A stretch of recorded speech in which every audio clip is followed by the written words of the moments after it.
Ladies and gentlemen, because even now, after almost 2 years of this outrage, Hamas refused to give the hostages back.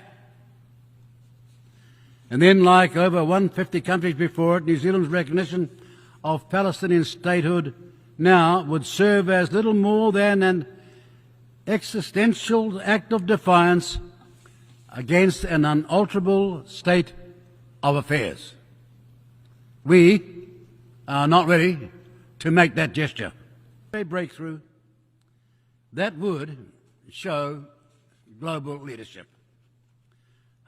Rather, the New Zealand government believes that it has one opportunity to recognise Palestinian statehood, and it would make better sense to do so when conditions offer greater prospects for peace and negotiation than at present. With a war raging, Hamas still in place, and no clarity on next steps, we do not think that time is now. We have, ever since the October 7 attacks, repeatedly demanded a ceasefire, the release of the remaining hostages, and for Israel to allow vital aid to flow into Gaza. That is where our focus remains.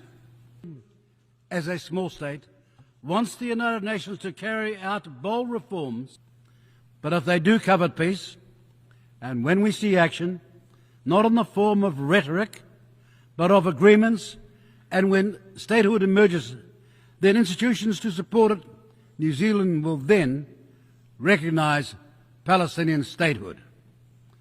Displacement and famine will create further intergenerational cycles of violence. Indeed, what we have observed since partners' pronouncements reveals that recognising Palestine now will likely prove counterproductive.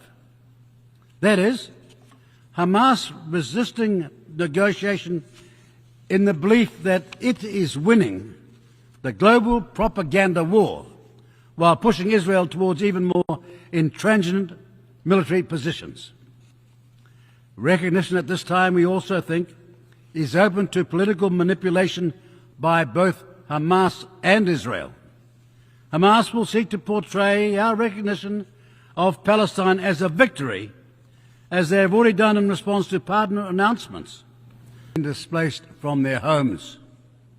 In Myanmar,